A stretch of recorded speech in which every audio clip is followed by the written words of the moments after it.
Tangan Andre gemetar hebat saat menyentuh gagang pintu kamar tidur utama malam itu. Di benaknya, ia bukan lagi seorang manusia bermartabat, melainkan seonggok daging yang telah terjual seharga 100 juta kepada wanita yang pantas menjadi neneknya.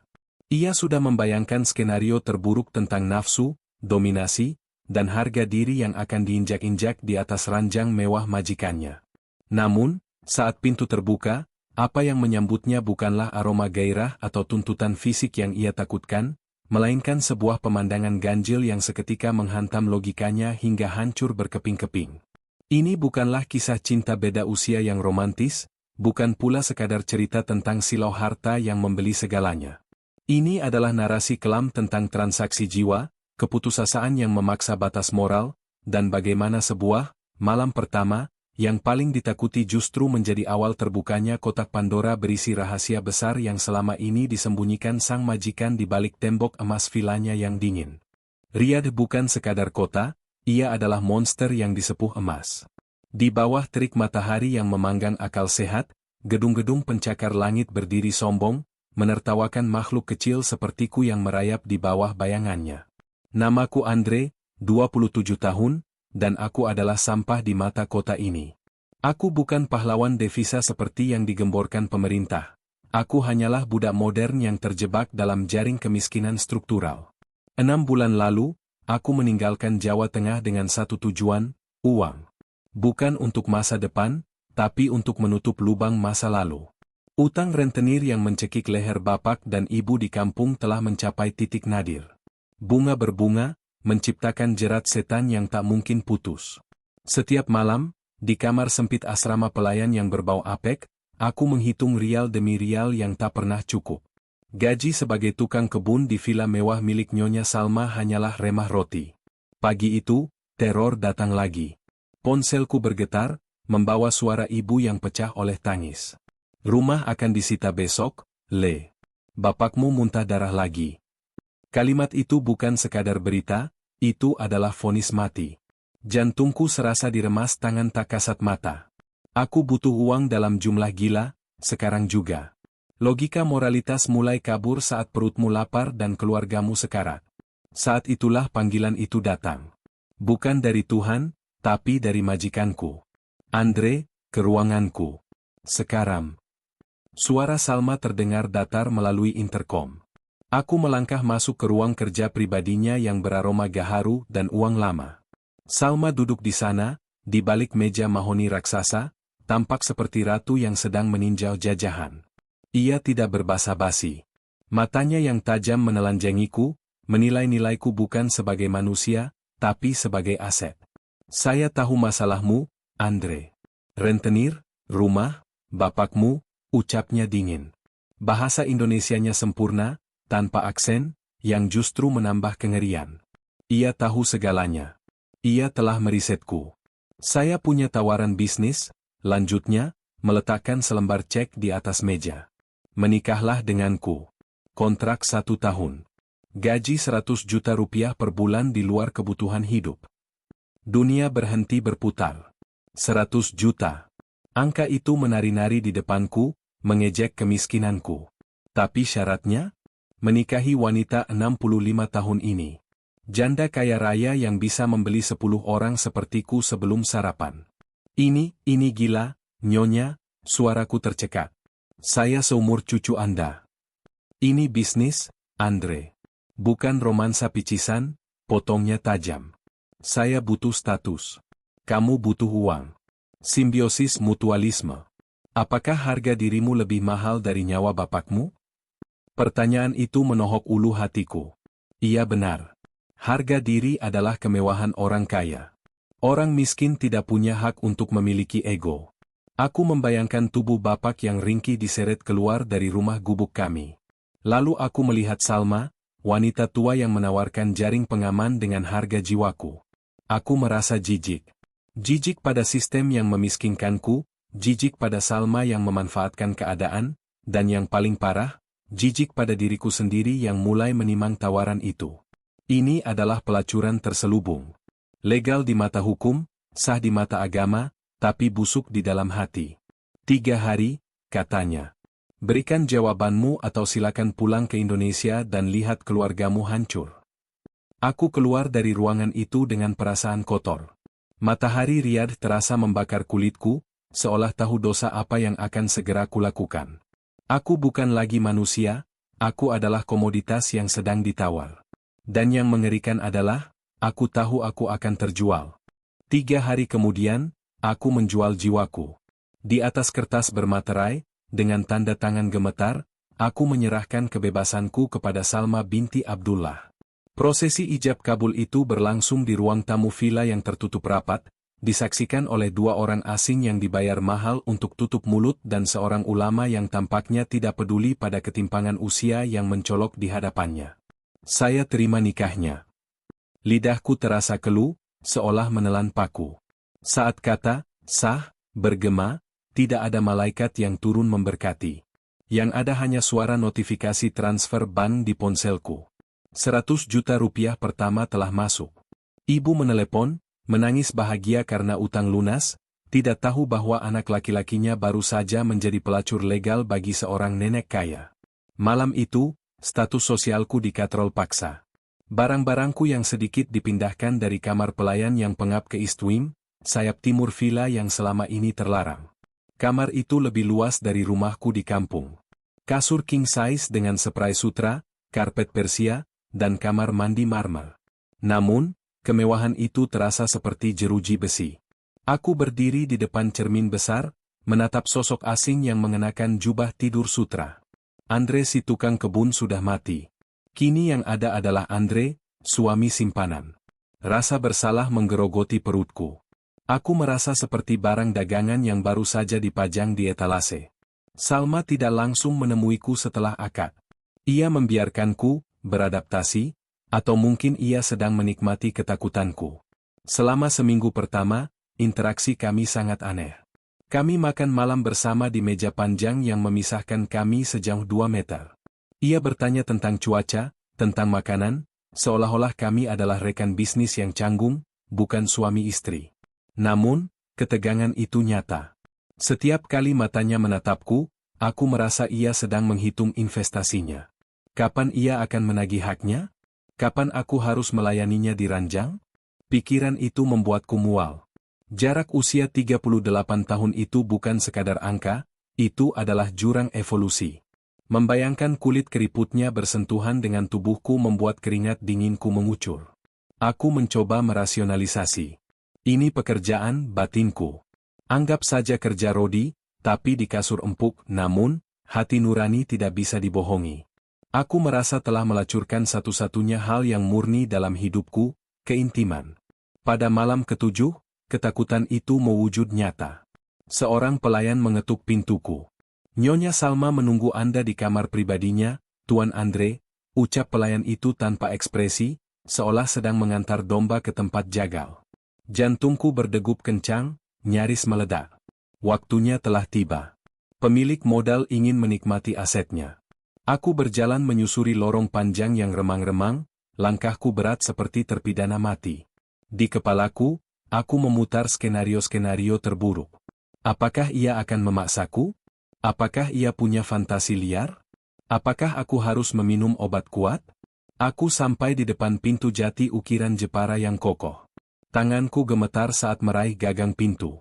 Di balik pintu ini, sisa harga diriku akan dilucuti sepenuhnya. Aku menarik napas panjang, menelan rasa jijik yang pahit, dan membuka pintu. Ruangan itu gelap, hanya diterangi lampu temaram. Aroma mawar dan gaharu begitu kuat hingga membuat kepala pusing. Di sana, Salma duduk. Bukan di ranjang, tapi di sebuah kursi besar. Dan tatapan itu bukan nafsu, tapi sesuatu yang jauh lebih membingungkan dan mengerikan. Aku melangkah masuk, siap untuk menutup mata dan membiarkan tubuhku dipakai. Namun, pemandangan di depanku menghancurkan semua skenario liar di kepalaku. Tidak ada pakaian dalam seksi, tidak ada cambuk, tidak ada musik romantis. Ruangan itu lebih mirip perpustakaan pribadi yang disulap menjadi tempat meditasi. Salma duduk di atas sajadah tebal, mengenakan mukena putih bersih yang membuatnya terlihat seperti biarawati suci. Di tangannya, ia memegang tasbih kristal. Ia menunjuk ke arah bantal duduk di hadapannya, memerintahkanku tanpa suara. Duduk, Andre, perintahnya lembut, namun nadanya tidak bisa dibantah. Aku duduk, bingung setengah mati. Keringat dingin masih membasahi punggungku. Apakah ini semacam ritual pemanasan? Saya tidak butuh tubuhmu, Andre, ucapnya tiba-tiba, seolah membaca pikiran kotor di kepalaku. Matanya menatapku tajam. Saya sudah tua. Libido saya sudah mati bersama suami pertama saya. Yang saya butuhkan dari kamu adalah suaramu. Kesalehanmu.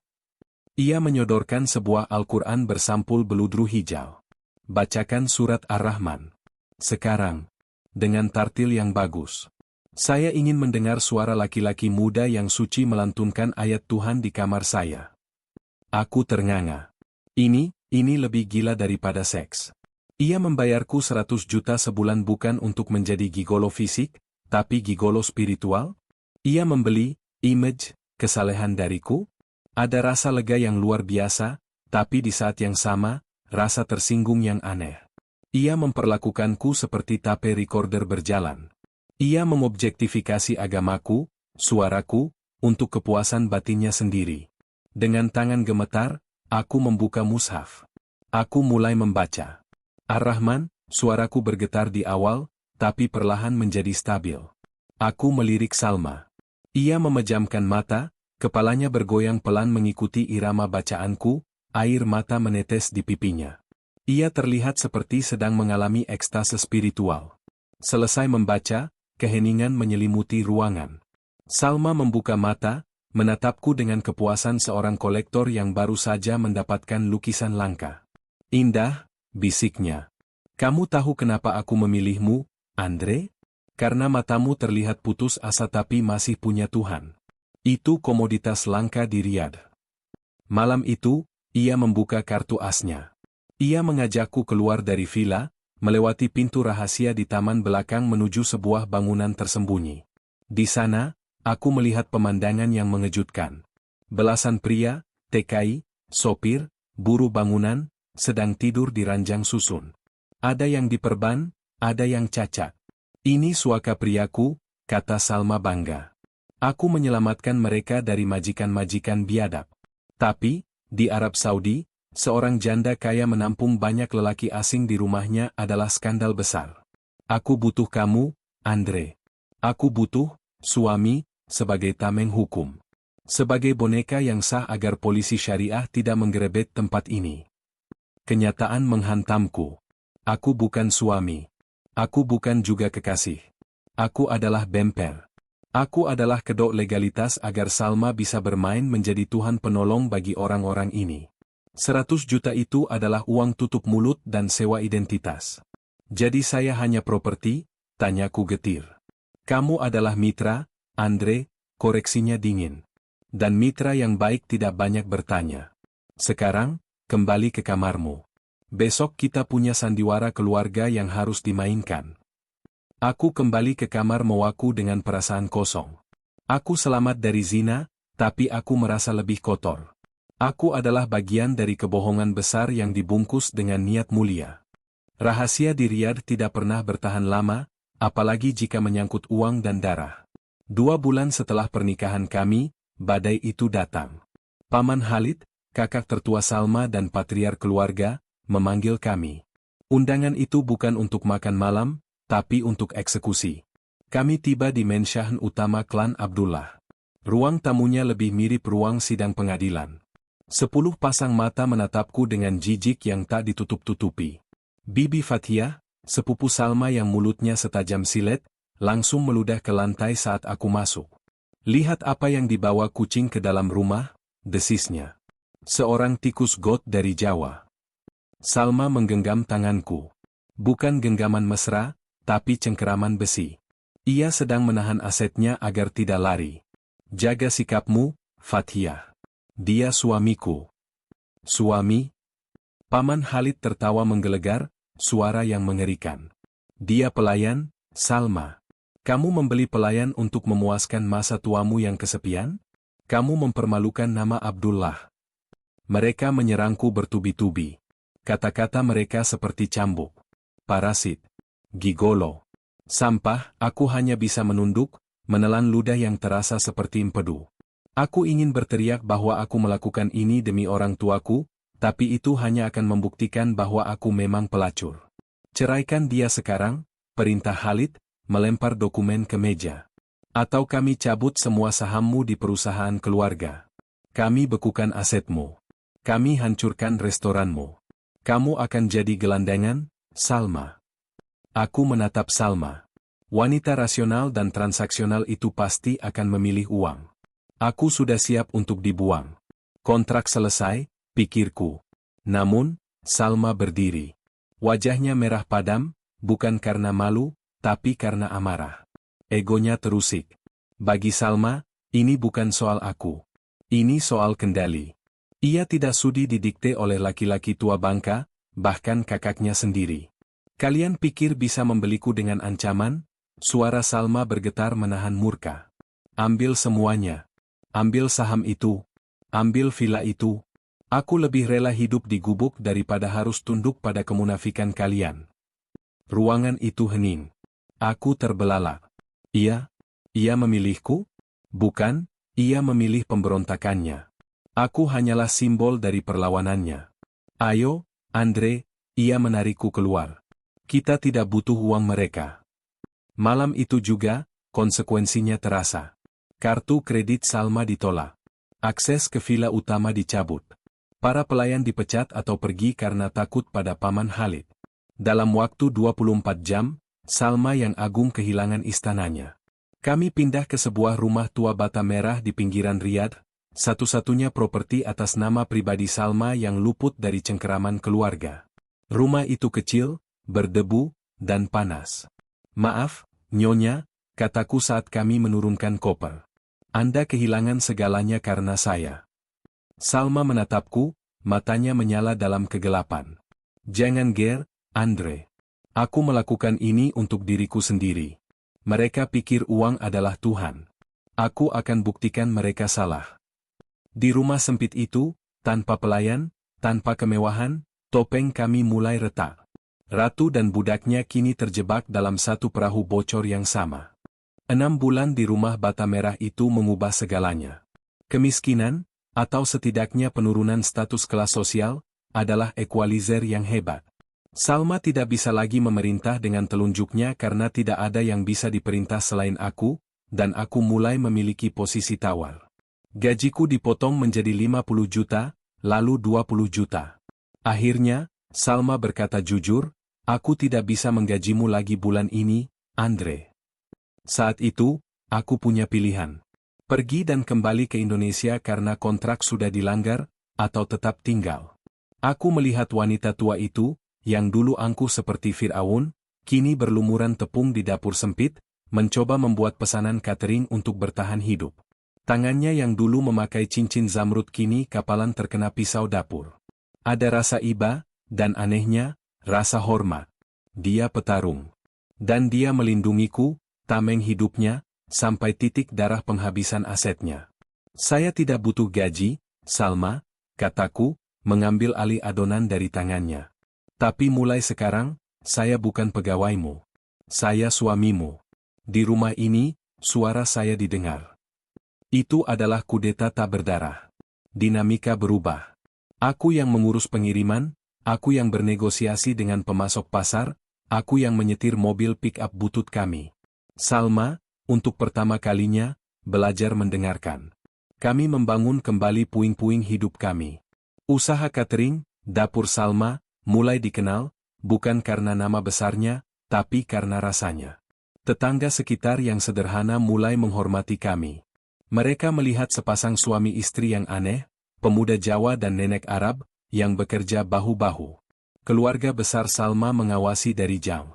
Mereka menunggu Salma merangkak minta ampun. Tapi yang mereka lihat adalah Salma yang tertawa lepas di atas bak mobil pick-up, sesuatu yang tidak pernah ia lakukan di kursi belakang Rolls-Royce. Setahun berlalu. Paman Khalid akhirnya datang. Mobil mewahnya terlihat konyol di jalanan berdebu depan rumah kami. Ia tidak masuk, hanya berdiri di pagar. Kau keras kepala, Salma, katanya, nadanya tidak lagi marah, tapi lelah. Dan kau, Bocah Jawa. Aku kira kau akan lari saat uangnya habis. Namanya Andre, Paman, Salma memotong, kali ini sambil memegang lenganku erat. Dan dia lebih kaya hatinya daripada kalian semua. Khalid mendengus, tapi ada kilat kekaguman di matanya. Baiklah. Kami hentikan boikot bisnisnya. Tapi jangan harap warisan itu kembali penuh. Itu adalah kemenangan. Bukan kemenangan mutlak, tapi cukup. Malam itu, kami duduk di teras. Kontrak 1 tahun sudah habis kemarin. Kamu bebas pergi, Andre, kata Salma pelan. Utang keluargamu lunas. Kamu bisa cari istri muda, yang cantik, yang bisa memberimu anak. Aku menatap langit Riyadh yang kelam. Aku teringat masa lalu, teringat ketakutan, teringat penghinaan. Tapi aku juga teringat bagaimana kami bertarung punggung-punggung melawan dunia. Ini bukan cinta yang ada di novel. Ini adalah comradeship. Persaudaraan dalam penderitaan. Dan membiarkan Nyonya mengurus catering sendirian? Bisa bangkrut usaha kita? Jawabku sambil tersenyum miring. Salma tertawa. Tawa yang renyah dan tulus. Kami tidak memperbarui kontrak di atas kertas. Kami memperbaruinya dalam diam. Aku tetap di sini. Bukan karena uang 100 juta yang kini tinggal kenangan, tapi karena di rumah sempit ini, aku menemukan sesuatu yang lebih berharga daripada harga diri yang dulu kujual, aku menemukan tujuanku. Aku bukan lagi budak. Aku adalah penjaga dari seorang ratu yang telah turun tahta, dan bersama, kami cukup bahagia dalam ketidaksempurnaan ini. Kisah Andre dan Salma berakhir bukan di dalam kemegahan villa mewah, melainkan di sebuah rumah bata sederhana, di mana mereka menemukan kedamaian sejati sebagai mitra yang saling melindungi, membuktikan bahwa martabat dan tujuan hidup jauh lebih berharga daripada kontrak 100 juta yang pernah mengikat mereka. Hikmah terbesar yang dapat kita ambil adalah bahwa kekayaan materi seringkali hanyalah sangkar emas yang memenjarakan, sementara kebahagiaan sejati justru tumbuh dari pengorbanan, kerja keras yang halal, dan ketulusan untuk memanusiakan sesama. Cerita ini adalah karya fiktif, namun disusun dengan alur serialistis mungkin agar kita dapat memetik pelajaran berharga tentang nilai sebuah harga diri. Terima kasih yang tulus saya ucapkan kepada Anda yang telah setia menyimak perjuangan Andre hingga detik terakhir.